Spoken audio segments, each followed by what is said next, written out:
grass gleaming, who brought stripes and bright stars through the perilous fight. For the lamp as we watch were so gallantly streaming, and the rockets were glad, rebels marching in air, gave proof through the night that our flag was still there.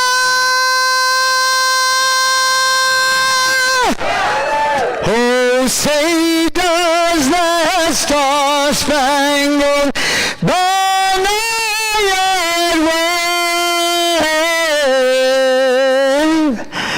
o'er the land of the free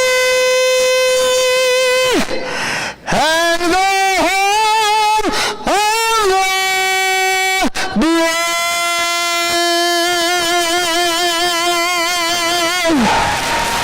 ¡Viva Texas!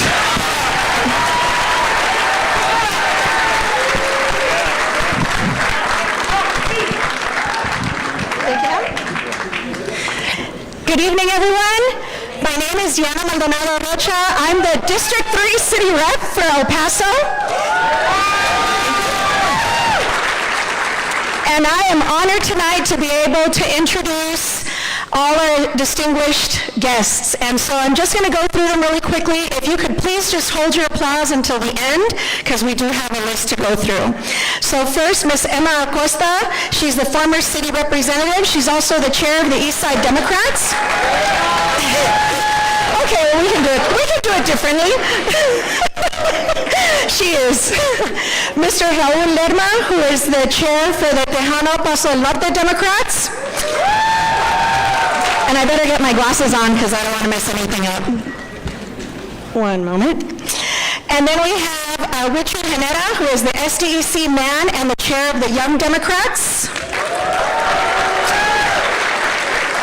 We have Judy Lugo, the SDEC woman, Texas State Employees Union. We have Jesse Moreno, who's the chair for the UTEP Democrats. Mary Bowles, who is the chair for Tejano Dems El Paso. Doris DeRams, she is the NAACP Vice President.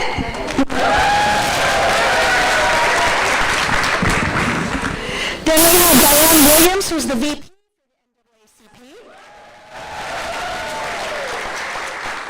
County Commissioner David Stout for Precinct 2. President of the El Paso CLU, Paul Thompson. The El Paso Dems Party Chair, Michael Apodaca. County Commissioner, Precinct 1, Ms. Jackie Butler. Our mayor from Horizon, Andres Renteria. Rachel Quintana, former city representative for District 5. Norma de la Rosa, she is the president of the El Paso Teachers Union.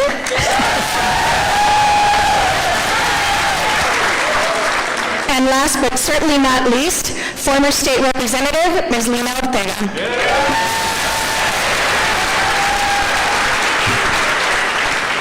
I'd like to also recognize the pastors that are out in this big crowd tonight. If you could stand, please. Thank you all. Thank you all. And the precinct chairs. We have a lot of precinct chairs here this evening, so please hold your hand up or stand. Thank you. Thank you all.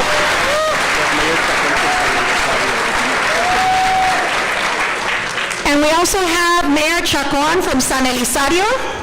Where are you, sir? There you are. Thank you so much, Mayor. thank you all for coming this evening, and I'm actually a little nervous right now, so sorry. But I just want to take this time to introduce to you a woman that needs no introduction, and she is leading right now, or represents the biggest bilingual region within North America, and she always fights for democracy. She fights for equality and equity, and we definitely need to get back here and support everything that's going on, not only at the state level, at the local level, but at the federal level. And so without further ado, Congresswoman Veronica Escobar.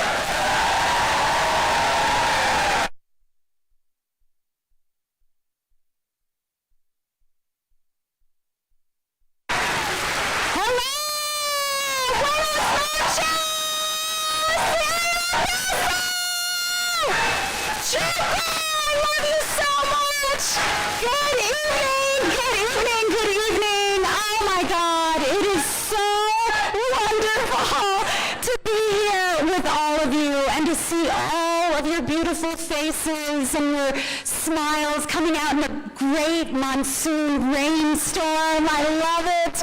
I want to thank each and every one of you for coming out and spending some time with us tonight in the middle of what is a whole lot of awful shit that's happening in the world.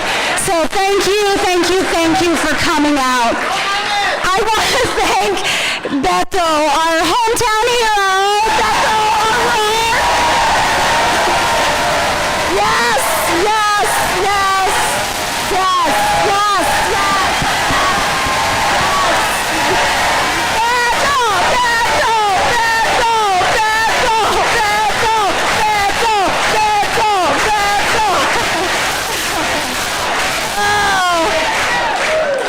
We owe so much to our beloved Beto and Cynthia. Where's Cynthia?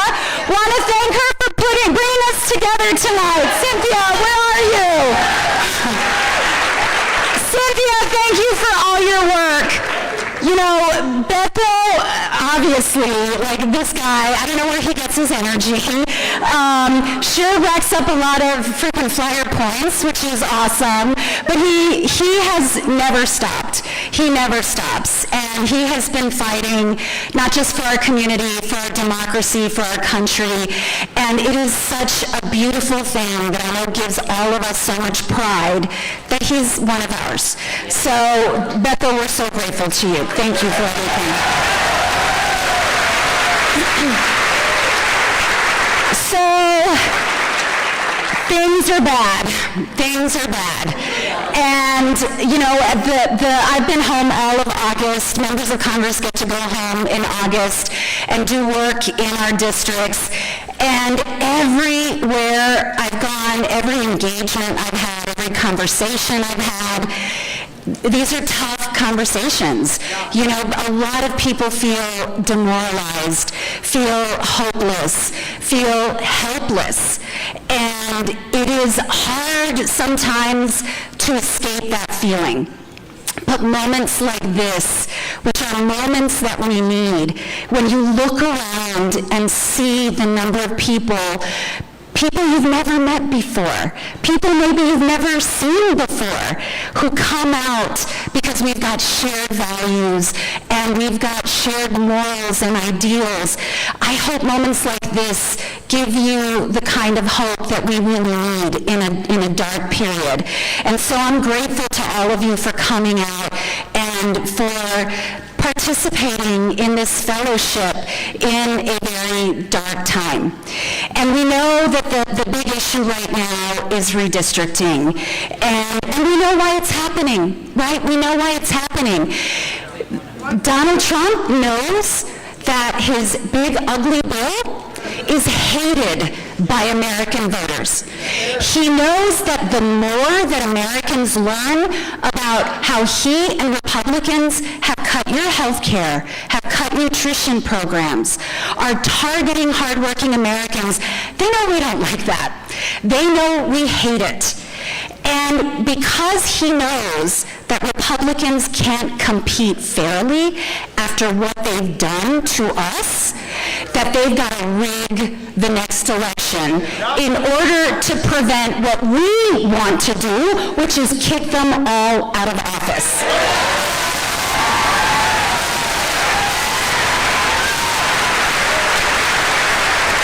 And let me tell you, it is crystal clear. The big ugly bill, but it's not just about the midterms. It's about 2028 as well. That's what's on the line. And it's not just about 2028 and Donald Trump trying to keep himself in power. It's about undoing the Voting Rights Act. This is a sinister, evil plan to disenfranchise all of us. And I am so proud of Texas Democrats who are fighting in the House, putting everything on the line to raise awareness, to make sure that they are fighting for all of us. And I know that Joaquin and Jasmine and Beto are going to talk more about redistricting. I want to tell you about one other thing that is happening right here in our community.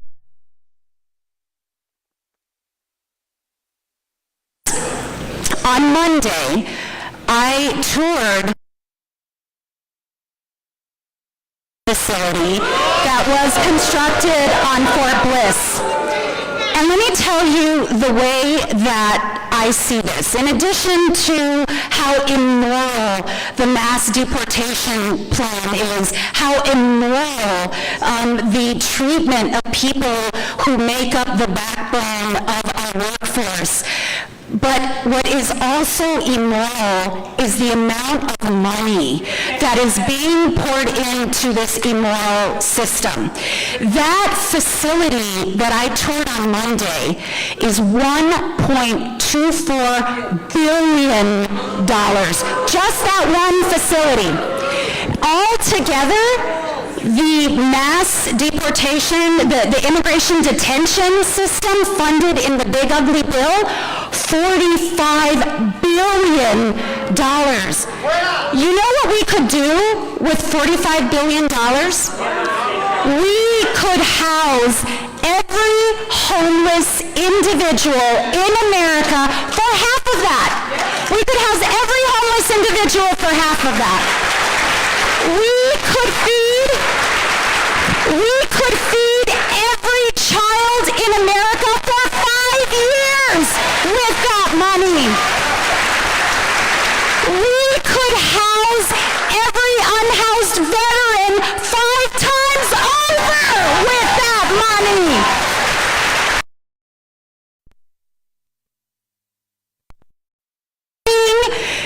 Deporting immigrants, separating families, and taking your benefits and programs that help our families away in order to fund their evil, immoral plan.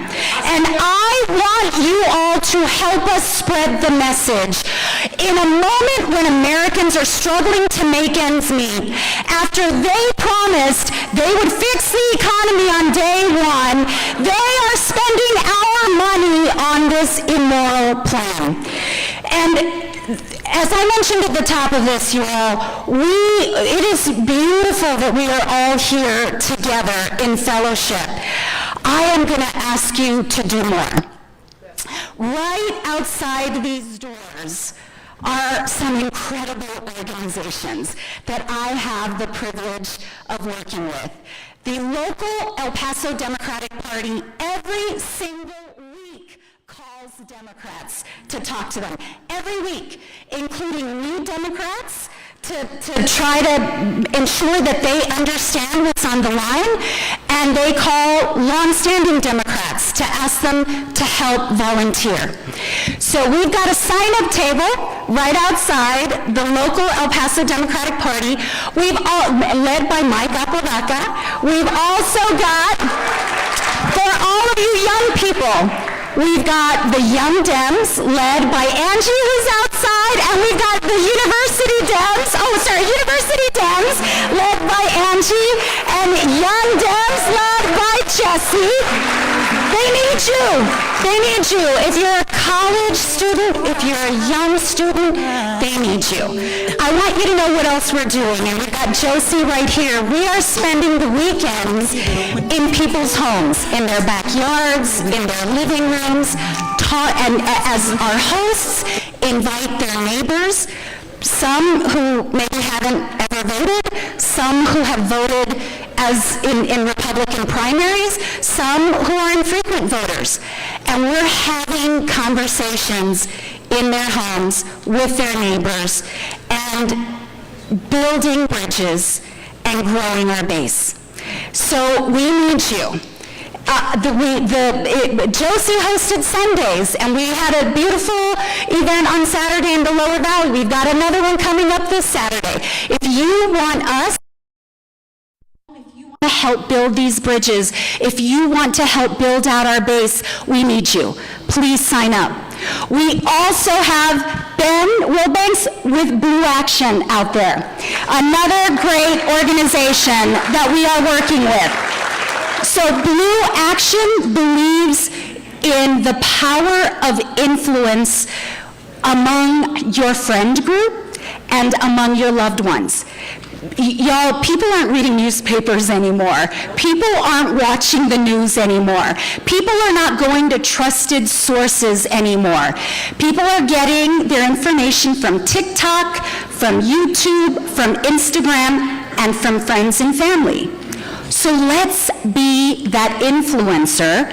Sign up with Ben, and Ben will put you to work. And you be in charge of 5 people in your life.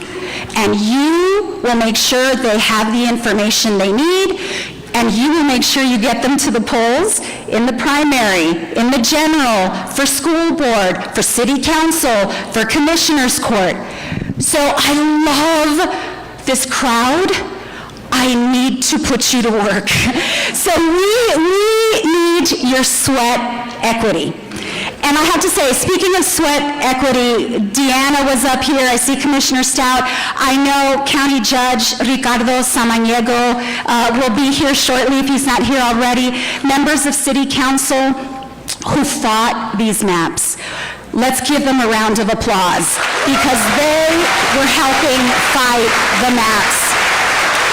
Thank you, thank you, thank you.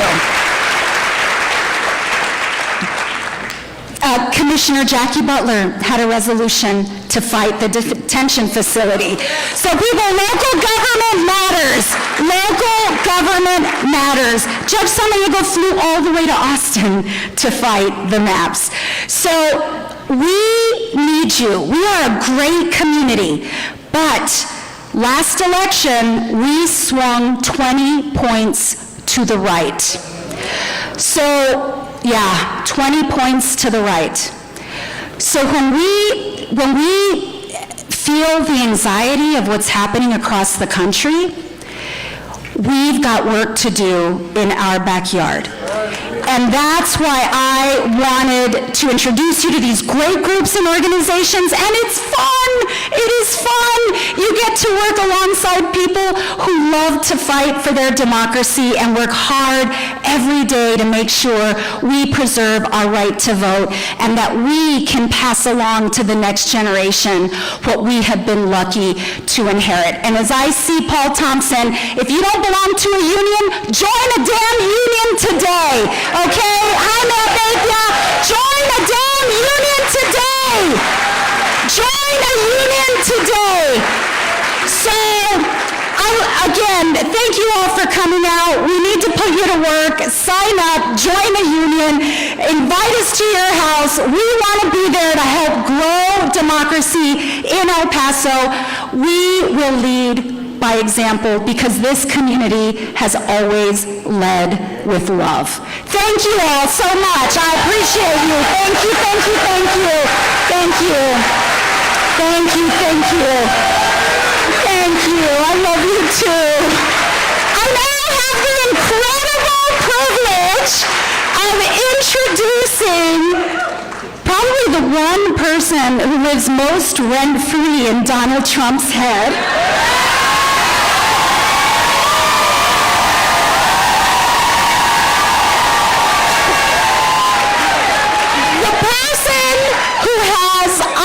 honestly, I don't know where all the clapbacks come from. I need to take notes and learn how to do the clapbacks. But someone who has burst onto the national stage after serving her district in the state legislature, after fighting for people as a lawyer, and she, my friends, is a star. Help me welcome my colleague, Jasmine!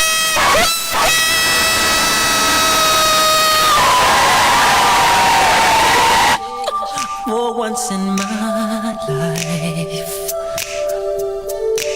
it's gonna feel real good. Gonna make a difference.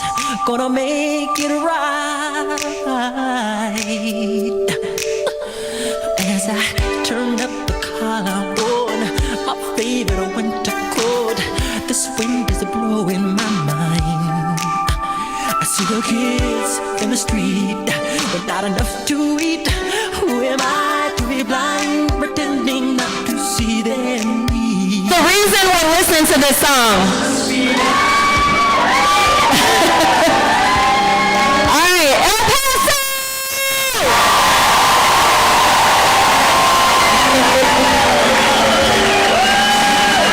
Nowhere to go, that's why I want you to know. I'm starting with the man in the mirror. I'm asking him to change his ways, and no message could have been any clearer. If you want to make the world a better place, take a look yourself, then make the change.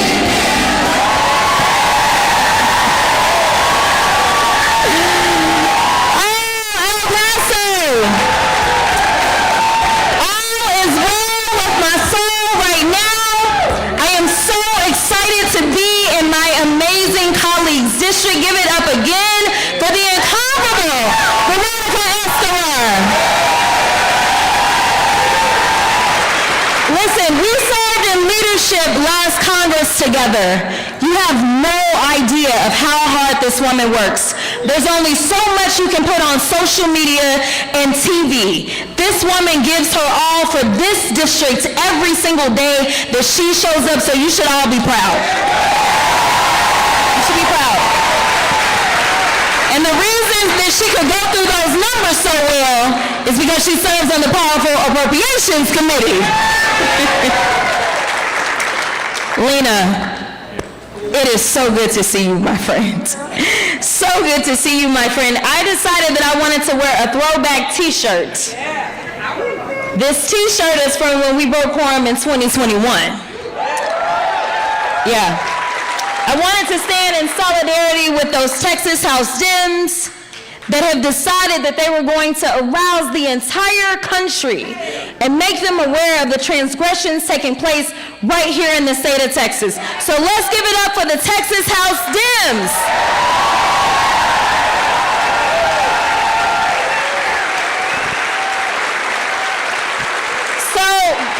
If you've ever seen me speak, then you know that I usually don't repeat myself, number one. Number two, I always try to figure out what is the song of inspiration for me. And today it was Michael Jackson. Now I'm an 80s baby. So I grew up with MJ. But when I think about what the Texas Dems were able to do in what was just only 2 weeks, they were able to ignite change in this country. You see, before they decided to break quorum, there was no conversation in California about whether or not they would try to counter what was taking place in Texas. There were no conversations going on in Illinois. These conversations weren't taking place until they had the audacity to say, we will not just sit here idly while you minimize our voices. Want you to believe that this isn't about racism. Listen, I'm gonna just give y'all the facts and the numbers, because this isn't personal for me. This is about making sure that Texans are represented in all our beautiful shapes and colors. So, unfortunately, we saw that this map passed today in the Texas House.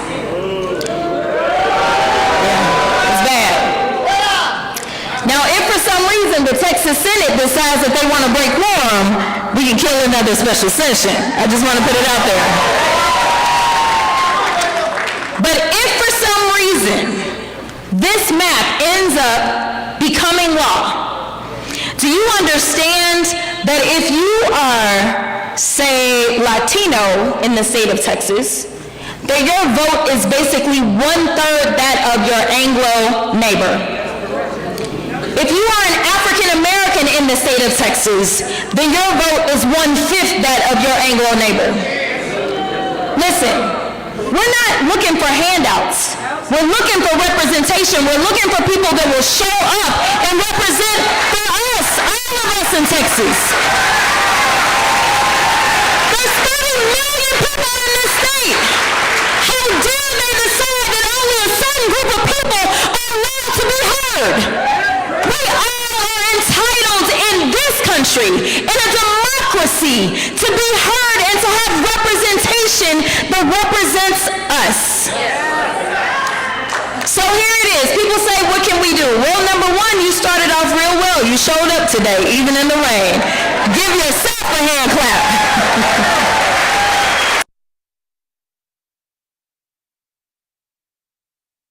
Organizations that you can get engaged in. But the question... Indivisible, 915. She forgot what? Indivisible. But here's the thing. Right now, people keep asking a couple of questions if they associate themselves as Democrats. One of the questions is, who is our leader? That's one of the questions.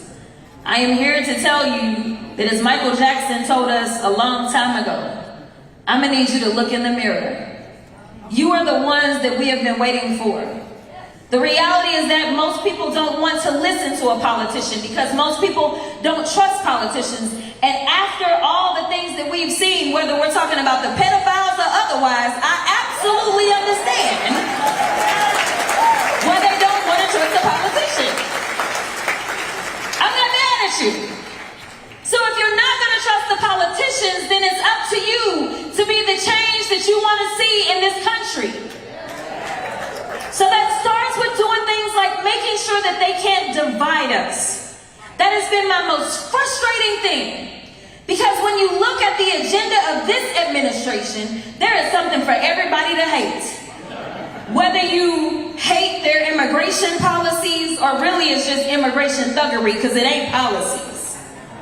If you hate that, if you hate their anti-diversity, equity, and inclusion, also known as rolling back our civil rights and civil liberties, if you hate the fact that every time you look up, it seems like they're going after a political enemy instead of going after actual criminals, if for some reason you feel the way about the fact that they have fired hard-working federal workers in every single agency that you can think of, if you had looked at the fact that they are trying to defund education in this country so that only a select group can afford to be educated, listen, or you can look at the fact that they said we want to take healthcare away from 17 million people, also deleting $1 trillion out of the healthcare economy, raising premiums on every single one of you, no matter what type of healthcare you have,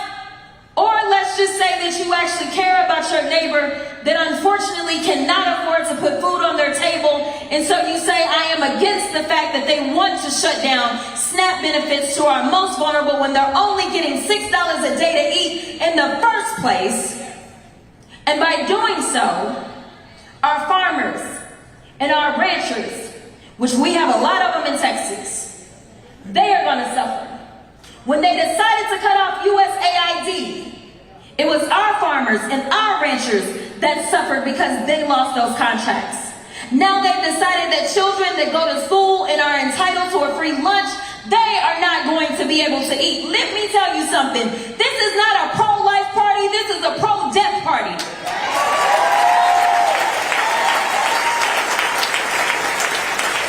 There is something for each and every one of you to hate that they are doing if you have a soul. That's it. Anybody soul. It's over this administration. It didn't take 7 or 8 months for us to realize that we were in some big trouble. We knew that in the first few days, unfortunately. Or the fact that we had an economy that was recovering as one of the strongest to recover out of the pandemic in the world, and now all of those games, we are losing them.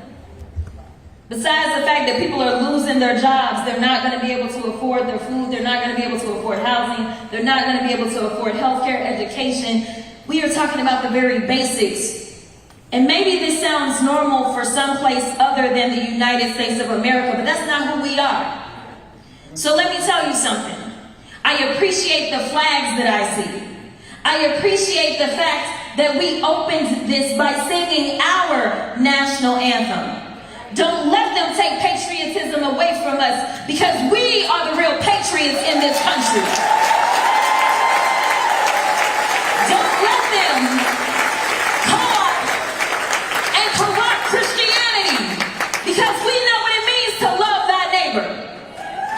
It is time for us to rise, instead of sitting there and saying, well, we live in Texas and it's deep red. It ain't. If it was, they wouldn't go through so much to try to minimize our ability to get to the ballot box. They are systemically making sure that we cannot express ourselves. That is why they went as far as to incarcerate my former colleague who had not broken a law. This is not America. And if you are not mad, you are not paying attention.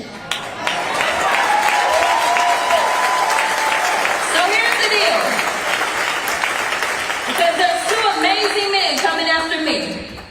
So I do not want to hold you, but I do want to motivate you. I do want you to believe in the power of change. I do want you to believe that you are the change makers that you have been waiting for. I want you to know that I am the girl that never was supposed to be. My parents weren't politicians. I didn't grow up in an extra political family. I never was supposed to go to law school.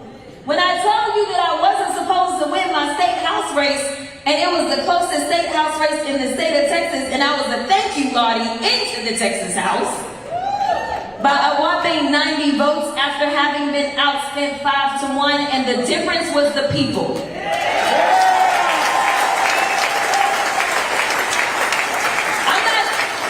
I'm not here to hype you up because that's what a politician is supposed to do. I'm here to testify and give you my testimony about what I know you can do. As I sat here with our amazing Councilwoman Rocha, we were talking about volunteers. And we were talking about how hard it is to find them. What I didn't tell her, and I mean this, and so that's why I want you to really pay attention and decide today that you are going to do something. You are going to do at least one thing to save this country, because this country belongs to all of us and our children that are coming behind us and their children. What I didn't tell her as we were talking about volunteers and campaigning was that when I was running for the state house, I ended up with over 300 volunteers for a state house race. That is unheard of. And even though we did not have the money, we had the people. And the people believed, and when they showed up, they talked about the fact that they took off work just to volunteer for me. That they were missing money because they believed in my ability. And somehow, after just one term in the Texas House, I got a call from the late, great Eddie Bernice Johnson. And she said, it's time for you to move on up, kid. Let me tell you something. Never ever doubt yourselves. Never ever doubt your power. You're the most influential person in your circle. Make sure you use that influence and you use it for good. So my challenge to you is, after you sign up for every organization that Veronica told you to sign up for, at least once a week. How many of you have a group chat? Yeah, you are. That's the only place we can't invade as politicians. Have y'all noticed that? No ads come in the group chats. So I need y'all to be my answers. I need you to go in there and make sure you're sharing at least one truth. Don't be presumptuous that in your family group chat they all know what's going on. Or if it's your soccer mom group chat, whatever it is, make sure you are sharing at least one fact about what is taking place in our country. Because one of the reasons that we lost this election was because of disinformation, or as I like to say, just flat out lies. We need to be truth tellers. That is my charge to each and every one of you. Find one truth to make sure that you are telling people every single week that are within your circle. And then I'm going to piggyback off of Veronica. I am so tired of us being divided. I said that earlier. And I think it's easy to be divided if our only communications are through the internet. In fact, as many of you are sitting in here in a crowded room with standing room only, how many of you took the time to introduce yourself to the person sitting next to you? That's my point. That's my point. So, I heard we got some preachers in here. And in black church, they usually tell you, turn to your neighbor and at least say hi and introduce yourselves. You see, now I had no idea that that was the answer. That none of y'all had talked to anybody. Let me tell you what's crazy about that. This is a friendly room.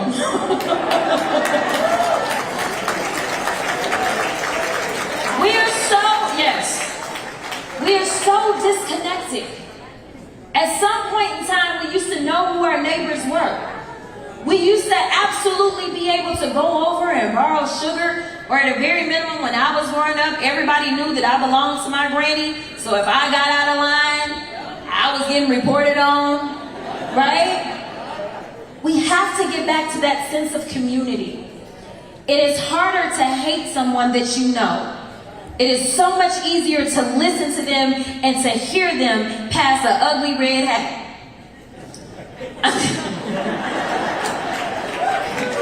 Y'all caught that? Son, I'm begging you, I'm charging you to push yourself past what our current norm is. To start to introduce yourself to people as you're out. You don't have to be a politician and talk to people. I just want you to go up and talk to people and start to have real human connection. I personally believe that that is going to be the solution to stopping all the hate and allowing us to see our commonality and hopefully unite against the only hater that we have right now, which is the one in the White House, y'all. All right, I appreciate y'all. So now,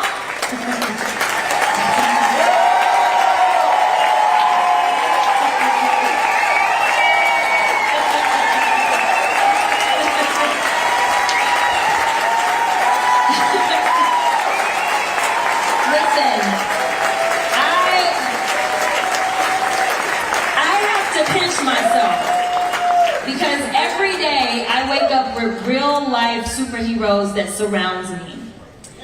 And one of the superheroes that you're about to hear from is a superhero in every single way. Besides the fact that technically he kind of has like a body double. I'm looking for one myself. If anybody's interested.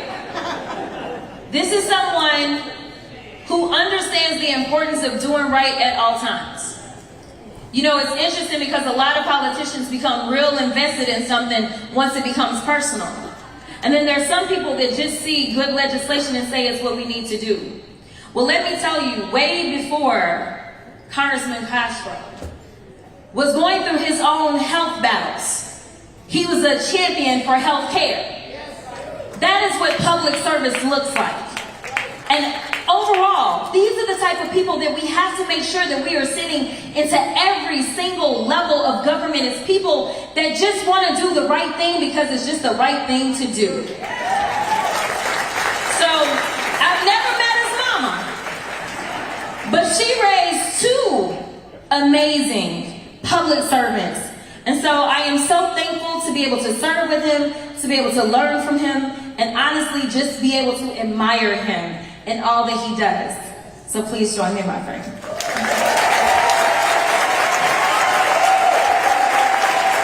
Thank you, Jasmine. Thank you. Isn't she amazing? Jasmine Pocket. Thank you. How are you doing, El Paso? It's wonderful to be back here, and also wonderful to be with my good friend. The Congress is off for the month of August, but always great to be with Veronica Escobar, who is such a proud El Pasoan. She does amazing work in Congress. I'm very proud to represent my hometown of San Antonio, Texas. And I grew up on the west side of San Antonio, which would be like growing up probably on the east side of El Paso. And over the last few weeks in particular, Texas has shown the nation how you stand up to a bully in Donald Trump. Thank you to Nicole Collier for standing up for what's right. Thank you to our state reps for standing up for what's right. And because I don't want to forget it, and I want to make sure that I mention it, and we should all appreciate it, thank you to Beto O'Rourke for helping to support them financially. He stepped up in a big way to financially support our state reps and what they've done. Thank you, Beto, for all of it. Absolutely. And, you know, as we think about what's going on, as we think about the oppressiveness, the divisiveness, oftentimes the hatred and the bullying, and we think about what's at stake for our country, of course there's the issue of this illegal gerrymandering that's going on right now. But there's also the issue of ICE agents out on the street in American cities, wearing masks, refusing to identify themselves, looking for people who are brown-skinned and speaking Spanish to target. We warned them years ago that the legislation that Greg Abbott was pursuing with SB4, that the legislation that Donald Trump was pushing in his rhetoric would get not only ugly but dangerous for people. And that's exactly what's happened now. I want you all to think about this beautiful city of El Paso. It's much like my hometown of San Antonio. And think about the neighborhoods and the communities that you grew up in. You think about, for example, the incredible contribution that our immigrants have given us, the lifeblood of both of our cities, the places that we call home. I think about my grandmother, who was the first in my family to come to the United States. My grandmother came here as an orphan when she was 6 or 7 years old. My grandmother was from Coahuila, Mexico. Coahuila, in northern Mexico. My grandmother and her younger sister, my grandmother's name was Victoria, and her younger sister was Trinidad. And they came to the United States because both their parents had died around the time of the Mexican Revolution. And the closest relatives that could take them in were not in Coahuila or in northern Mexico, they were in San Antonio. And when my brother spoke at the Democratic National Convention in 2012, you know, when you tell your story, after a while, if you give a big enough speech or you run in a big enough race, people start looking to tell whether you're actually telling the truth about your story. And there was this, geneographer that went and researched our family history, and quite honestly, in a way that I had not done. And she found the document that allowed my grandmother to come into the United States in 1922. And there was a line that stood out to me in that document. The line asked the question, purpose of visit. And her relatives had written in that line in 1922, to live, that she was coming to live. That is the dream, that is the contribution, that is the story of so many of our families over the years, of people that came here with nothing, who gave this country everything and helped us succeed in the United States of America.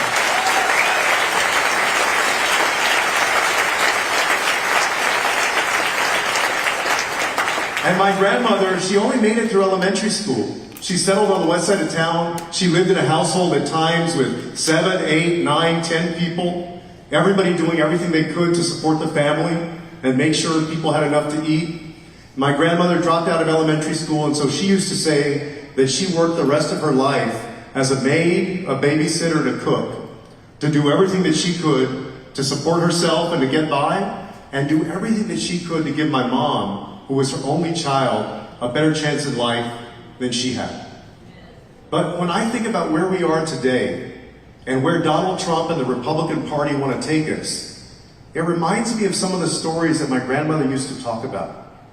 You see, back then, there were signs that hung above some Texas establishments that said, "No dogs, Negroes, or Mexicans allowed." It was illegal for about 40 years to speak Spanish in Texas public schools. In fact, some of you may remember or told by your parents or your grandparents, or if you're senior enough, you may have lived through it. You were spanked and punished if you spoke Spanish. You were hit.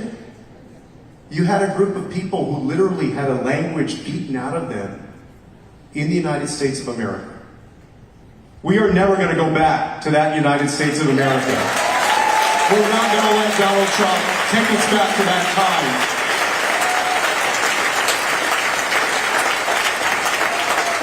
Because I know what my grandmother meant to her family and to her city and her community, just as I'm sure all of you know what your parents and your grandparents have meant to you.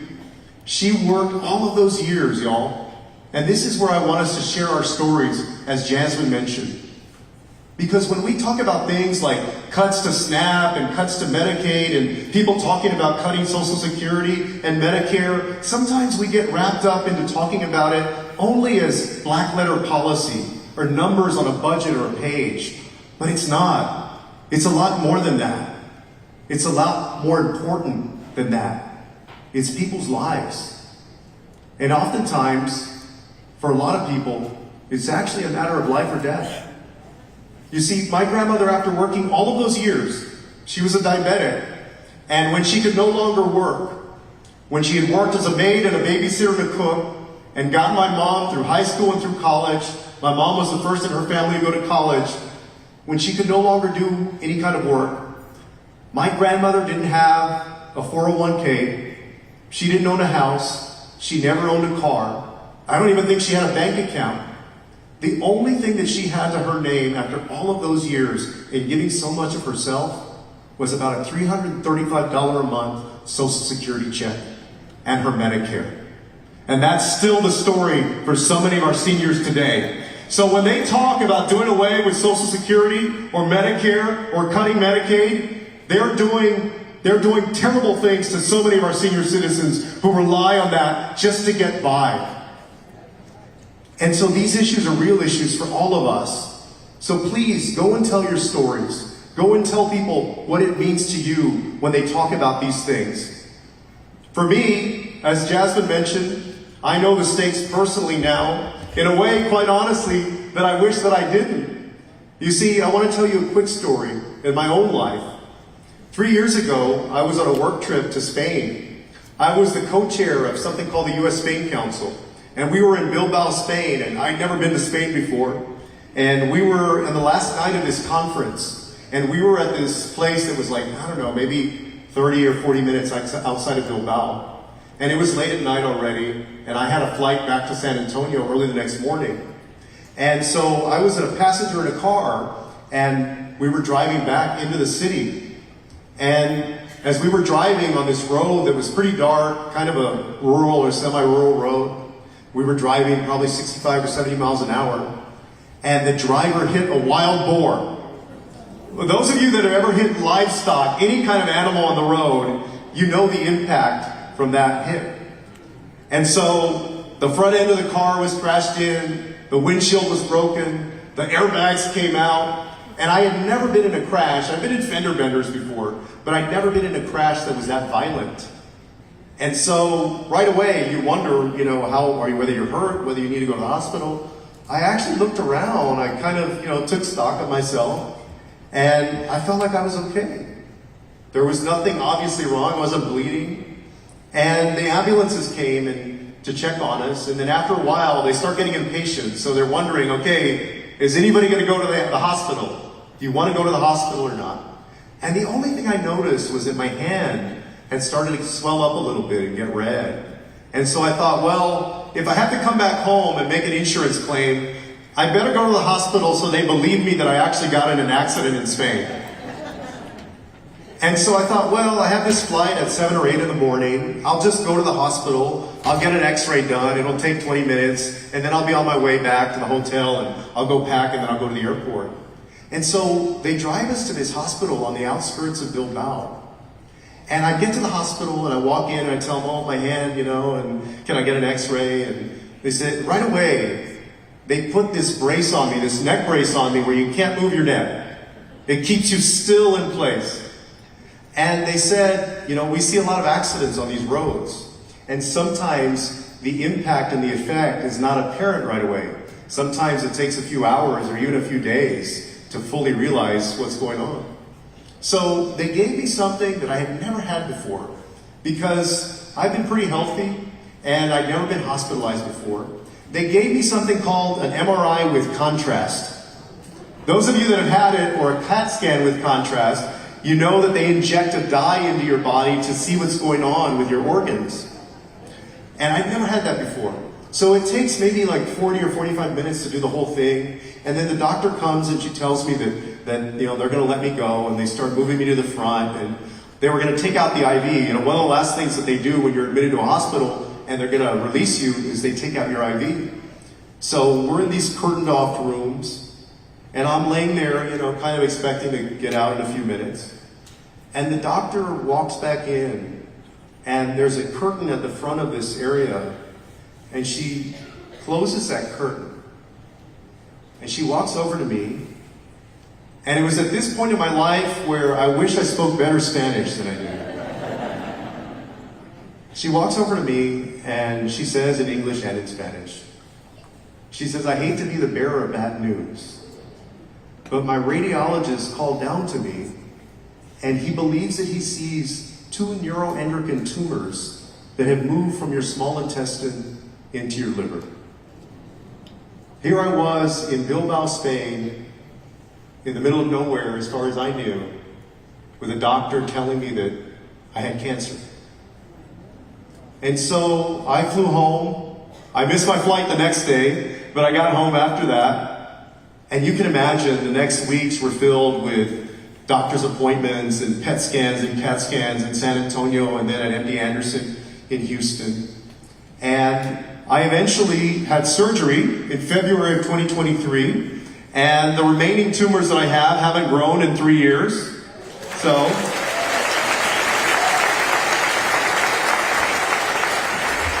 I just need them to not grow for about 40 more years and then I'll be okay. But I had surgery, and one of the things for those of you all that have had surgery, you know in recovery they want you to walk around, right? As part of the recovery and healing. And I was walking around and they told us to take it easy. So I didn't watch any news. I didn't watch MSNBC. I didn't watch CNN. I didn't call Beto. I didn't talk to anybody. I didn't call Veronica. I didn't talk to anybody. But I'm walking around doing my laps, and I noticed that there's 2 rooms in a row of people watching Fox News. I said, wait, I thought they said to take it easy. But as I was walking around, it was people of different backgrounds. And as we were walking past each other, nobody really stopped to talk because everybody was dealing with their own thing. But in those moments, nobody's politics mattered. I didn't know whether those people are Republicans or Democrats, except I assume for the folks watching Fox News. But it didn't matter. And so when you cut things like Medicaid, and when you cut the Affordable Care Act, you're not just hurting Democrats or liberals or progressive people. You're hurting all Americans in this country. And that's why, as Democrats, we have fought those cuts, and we believe in supporting universal health care coverage for all Americans.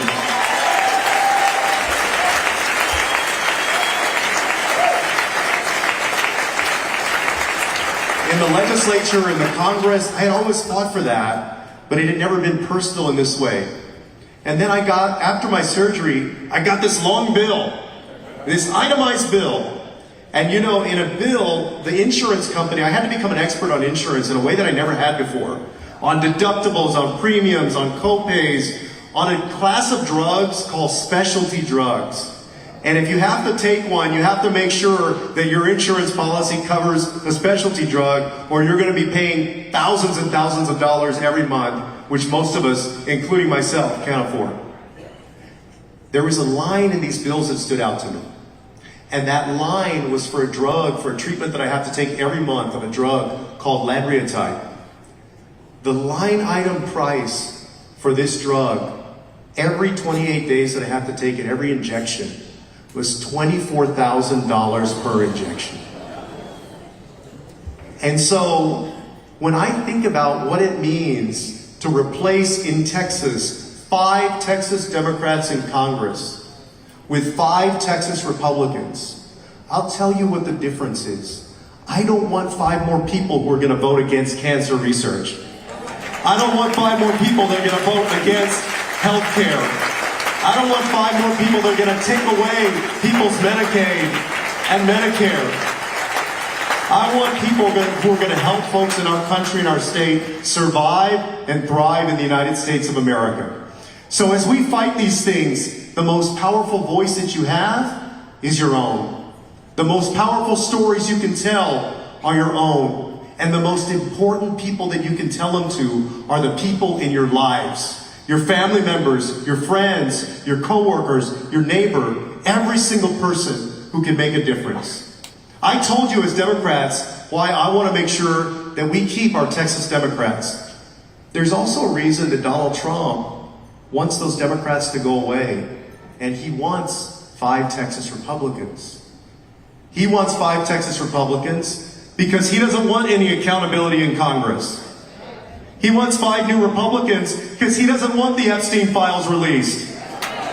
He wants 5 new Republicans because he doesn't want anybody investigating his crypto scheme or his crony capitalism. He wants these 5 new Republicans because he wants 5 new yes men and women who will do everything that Donald Trump wants. But that's not what we want. We want people who are going to represent the people of Texas, not Donald Trump.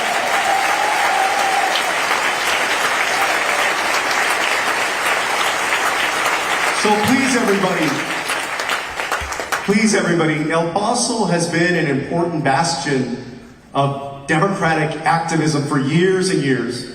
I was proud in 2003 to leave the state to try to block illegal gerrymandering back then. I served with people like Elliot Shapley, who was in the state Senate, Paul Moreno, Norma Chavez, Joe Pickett, so many incredible representatives from El Paso. And this fight is even more important. And the stakes are even higher now. There is no way out of this at this point, except that we have to vote our way out of it in 2026. We have to vote our way out of this mess. That means that we need a new United States Senator, not Ken Paxton, a Democrat. We need a new governor, not Greg Abbott.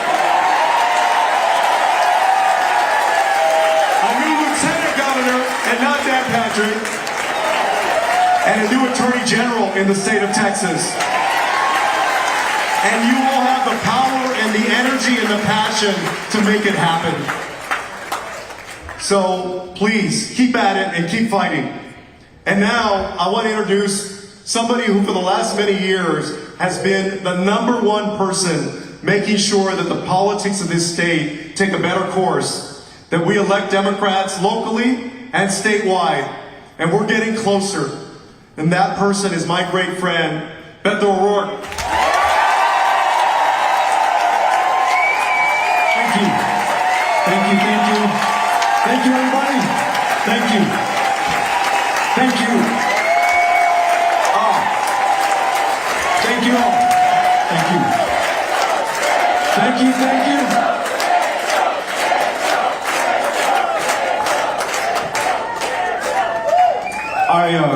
I gotta tell you, I don't know how you feel, but tonight is everything that I need. We're all tempted to despair from time to time. It's only natural, and you're only human if you feel it. It's us against all of them. The most powerful man on the planet, literally, who is backed by the wealthiest people in the world, bar none, who have every lever of conventional power that you can think of. They have the White House, the United States Senate, the House of Representatives, the United States Supreme Court, the governor's mansion in Texas, on and on and on. Who are we against all of that? That question enters my mind from time to time. But then I remember that they want us to feel hopeless. They want us, as Veronica said, to feel helpless. They want us to think that what's happening right now is inevitable and impossible to stop. That's how these people win power, hold on to power, grow that power, and leave the people completely out of power. From the day that he was named chancellor in January of 1933, it took Hitler just 53 days to destroy German democracy. And at every major turn over those 53 days, every time he exceeded his constitutional authority, every time he defied the German Constitution, every time he broke the law of that land, the German press, the German politicians, and most importantly, the German people did far too little, far too late. At every turn in those 53 days, there was an opportunity to stop him. There was nothing about him that was inevitable. But in 53 days, he goes from being this, buffoonish thug who can barely hold power to the undisputed master and dictator of the German people.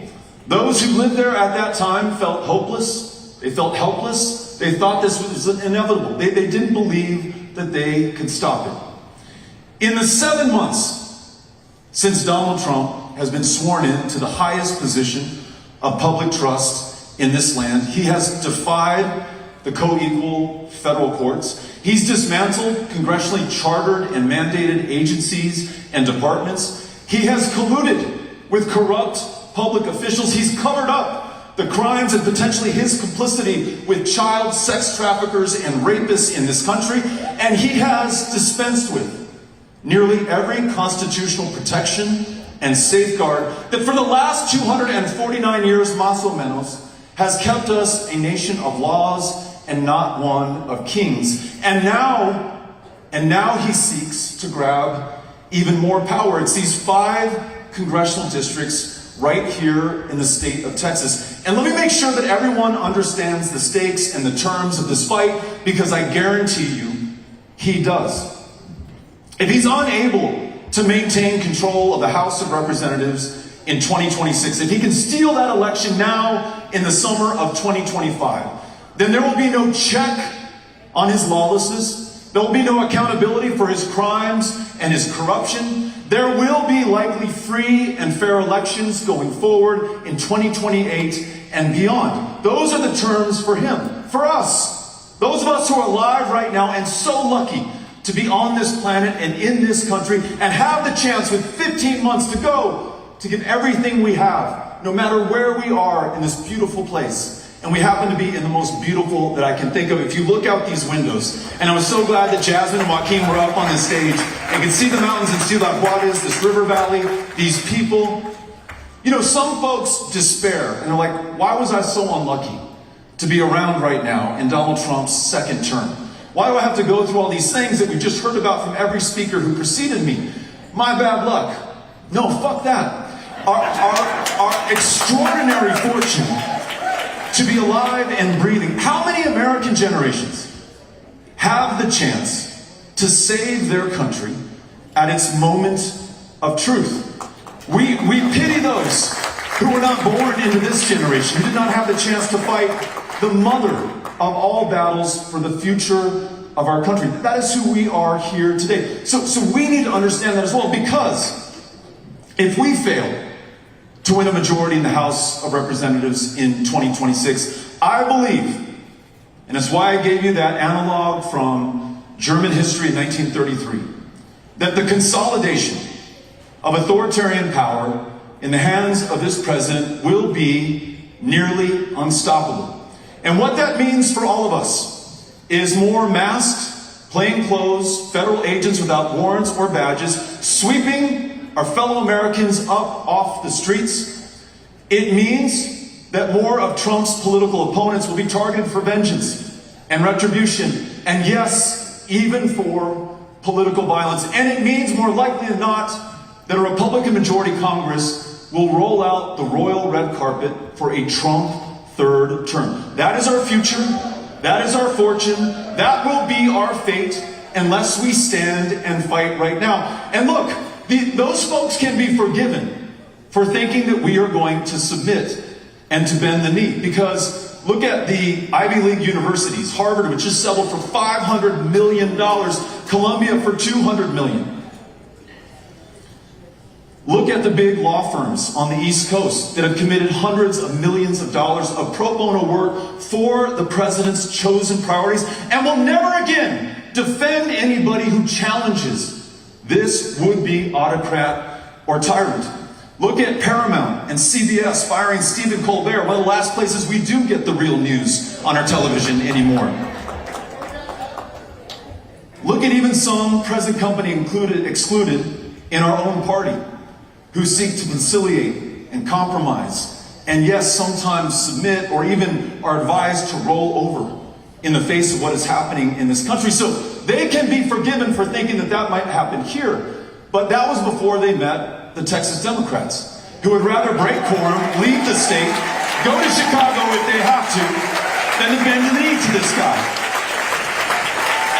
Or those of us empowered by people who have started one of the largest voter registration organizations in the country, in the state where it is harder to cast a ballot or to register to vote than in any other in the union. An organization that has also been supporting this fight to stop the steal of these 5 congressional seats. That fight has brought the wrath of Ken Paxton on our back, who sued us in Tarrant County Court to try to put us out of business. But what Ken Paxton, Donald Trump, Greg Abbott don't understand is that in this state, especially in this city, our knees do not bend, and we will not submit.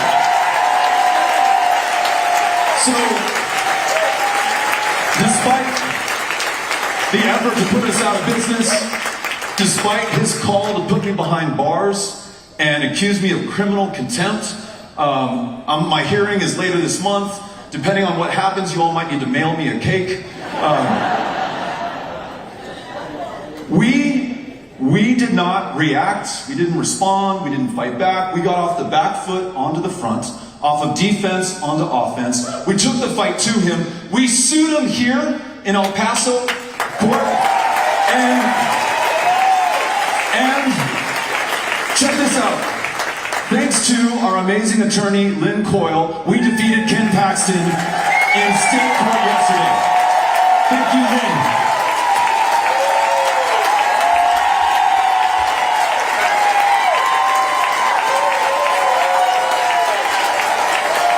I want to tell you guys, they're not used to people fighting back. When we fight them, we will win.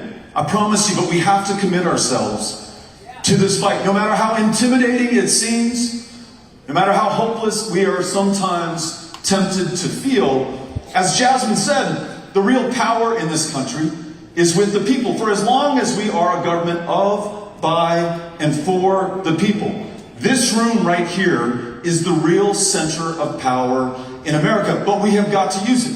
So, in addition to joining all of the organizations that Veronica Escobar is going to hold us accountable for, she's going to check your registration before you leave. Make sure that you signed up. There is a congressional seat that is part of El Paso County that we have to win and flip blue. Tony Gonzalez, who represents District 23. As soon as we have a candidate, Veronica, you're going to tell us who that person is that we all have to get behind. I want everyone in this room to commit to block walking, knocking on doors, meeting the people who live in District 23 and helping that Democrat unseat that Republican. They only have a 3-vote advantage in the House of Representatives right now. That's why they're trying to steal these 5 seats. As Joaquin made clear, It is not popular to cut millions of people off of Medicaid. It is not popular to run these Gestapo tactics all across this country. It is not popular to add nearly $4 trillion to the debt. It is not popular to take $1 trillion of your hard-earned wealth and send it to the wealthiest 1%, as that bad bill just did. They cannot win on the merits of their policies, on the character that they present to this country, and so they're trying to steal the election of 26 in the summer of 25. You and I together have 15 months, not only to stop them and to fight with everything that we've got, but also to offer our friends and family, and neighbors and fellow El Pasoans and Texans and Americans something to fight for. The vision that Donald Trump has is so damn regressive, right? Does anybody in this room want to go backwards in time? And I don't either, and I don't even want to go backwards to the Biden administration or the Obama administration or the Clinton administrations, as great presidents as they were. I think this country demands, rightfully so, big, bold, radical change in America, right? There has to be something that we are voting for. A vision that we can share with one another about how this country will be better when we stop the bad guys in power and elect more Democrats to replace it. So I want you to imagine, instead of saving a democracy, which is really confusing for people in 2024, they're like, what democracy are you trying to save? In Texas, millions of people are disenfranchised. In America, one man can spend $300 million trying to elect his preferred presidential candidate. In America, corporations are people, money is speech, and corporations are spending unlimited amounts of it purchasing the outcomes of elections and the policies that those officials pursue and the future that all of us should be building together, but we're locked out of now. So how about a democracy where we get big money out of politics, where we roll back Citizens United so corporations are no longer people and money is no longer speech in America. We set term limits on every single office at every level of government, no matter where you are. We passed the John Lewis Voting Rights Advancement Act so people can actually cast a ballot. And after we win power, we get the politicians out of redistricting and we return that power, all of that power, back to the people. That is a democracy.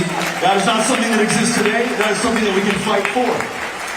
But we have no hope of a political democracy if we can't also create an economic one.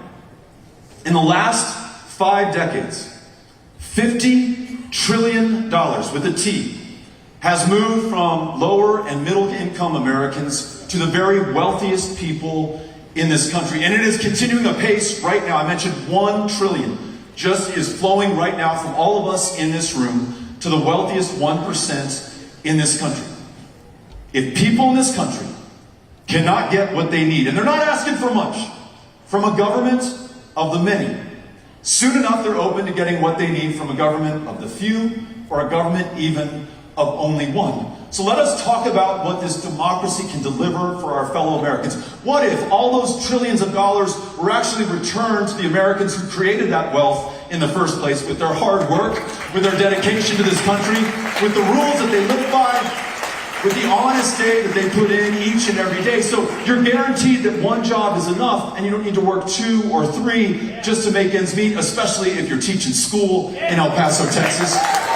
Guaranteed to see a doctor when you're sick, a doctor before you get sick, and so that you don't get sick at all, access to fresh and healthy food and clean drinking water, no matter where you live, the ability to buy a home if you're working for it, because too many of our fellow El Pasoans right now are working for it and cannot afford one, and most importantly, ensuring that your child can go to a world-class public school right here in El Paso, Texas, or San Antonio, or anywhere else.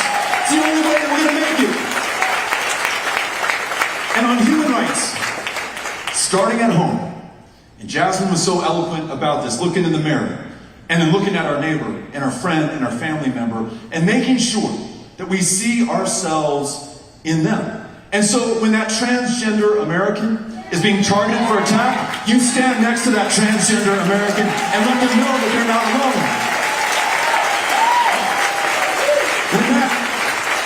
When that immigrant an animal, a rapist, a criminal, but who is working the toughest job in America right now, breaking his back, busting his ass to make sure that there's food on our table, a roof over our home, that this economy and country works. When he shows up at the federal courthouse tomorrow for his appointed time in front of that judge, with those ICE agents with their masks and their caps and their sunglasses and their tactical vests and, armed for war, are waiting outside to take him out, you show up and stand right next to him. And make sure that you tell his family where he went, get his phone number, stay in touch with him, make sure that he is not alone.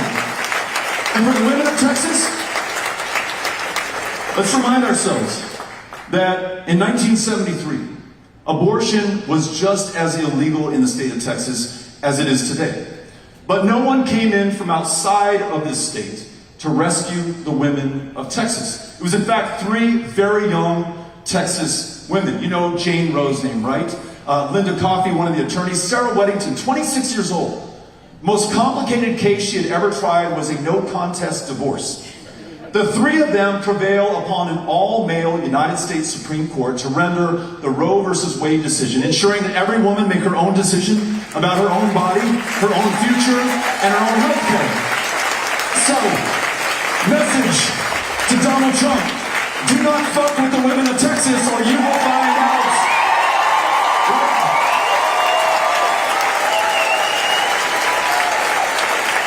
But human rights at home, and as the most powerful country on the planet, human rights abroad. Imagine this: an America that is no longer complicit in the bombing and the starving and the slaughtering of tens of thousands of children in Gaza. And instead, we use the awesome power of this country to convene the nations of the world if we have to ensure that we establish a sovereign, independent state for the Palestinian people, work for their safety, the safety of the Israeli people, of everyone in that region, sowing peace and reaping prosperity, not just for them, but for all of us. And then bring that same logic back home and recommit ourselves to the Constitution, to due process, to the Bill of Rights, to those protections that are being erased and destroyed right before our eyes over the last 7 months. And then this one, and I don't have to tell Jasmine, and I don't have to tell Joaquin, and I definitely don't need to tell Veronica this, but the next time that Democrats hold power, because present company excluded, they had talked a big game. And then when we had the White House and the House and the Senate after 2008, when we had the same after 2020, we did great things, but we did not move an inch on immigration. So with Claudia Yoli's help and others who know and live this experience, we're going to make sure that every dreamer is legal for life, every dreamer's parent is legal for life, every hard-working American doing the job that no one else will is legal for life, contributing even more to the greatness of this country as U.S. citizens. As Mandela Barnes in Wisconsin said at a town hall that we were having in Milwaukee last week, when we win power again, we need to drive the car like we stole it, right?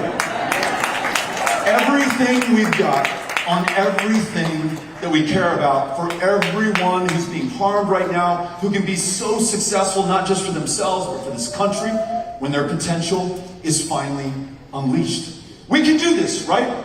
Now, they don't want us to believe that we can. They want to intimidate us. They want to leave us hopeless. They want us to think that this is inevitable. It is up to us to decide differently. 1858, Lincoln's having one of those great debates with Douglas. And they're debating the essence of power in this country. And Lincoln says something to the effect that, you've got the presidency, pretty damn powerful, the Congress, the courts, the state legislatures, but more powerful than all of that is all of us. He called it public sentiment. And he said, it is everything. With it, nothing can fail. Without it, nothing can succeed. So signing up for these groups, campaigning in Tony Gonzalez's district in 23, registering our fellow Texans here, because for these statewide races for Attorney General, Governor, U.S. Senate, our votes in El Paso count just as much as the votes in any other part of the state, and we need to make sure that we get people out. Going to these protests, which are breaking through to our fellow Americans right now. The No Kings rally, good job guys. The hands off, good job. Everyone showing up, taking a chance. That stuff is working right now. It is changing how people see this president. New poll just came out. His numbers are at an all-time low, the lowest for any president except for Donald Trump version 1, right? On immigration, his signature issue going into the 2024 election, he's polling at 35%. When you amplify what he is doing, who it is hurting, and how un-American it is, this stuff is breaking through. Last thing, for that doubt that still remains in your head, looking at what we're up against right now, let us remember who we are at the end of the day. I mean, here in El Paso, we had Lawrence Nixon, who broke the white primary. He fought that thing from 1923 to 1944, integrated elections here in El Paso. We had Thelma White, whose case before a different state judge integrated higher education for all of Texas in 1954. We had Burt Williams, who wrote and passed the first ordinance to desegregate places of public accommodation anywhere in the United States of America. It happened right here in El Paso, Texas. The 49 Bowie Bears, the 66 UTEP Miners, we are a town of underdogs that can go up against anyone, and we are Americans. And for the last 249 years, no matter what they have thrown at us, when we have chosen to come together, we have overcome it. We freed ourselves from the most powerful force on the planet, the British Empire, to ensure that we were free from ever being ruled by kings.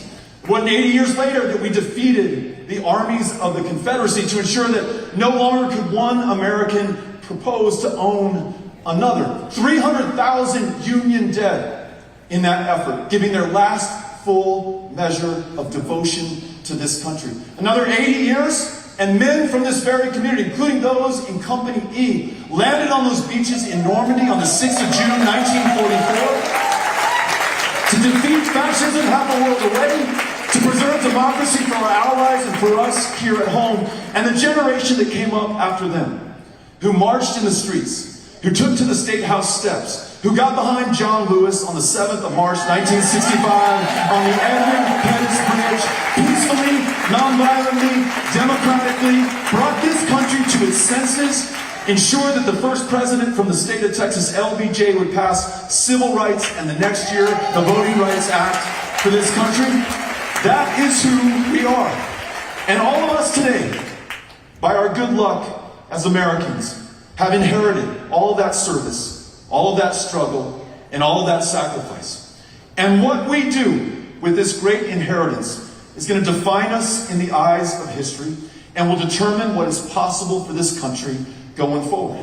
So, no pressure, but this one is on us, and we cannot be found wanting. And my lesson from every turn of the page in that history book, whether it was 1944, or whether it was 1933, or whether it's 2025, you cannot allow the moment to pass before you begin to fight. So today, and every day that follows for the next 15 months, until that election is called in November of 2026, I ask you to do all you can with what you have, wherever you are. If we hang together, we are going to overcome these bastards. We're going to win this country back, and we're going to set it on a new course. Are you with me?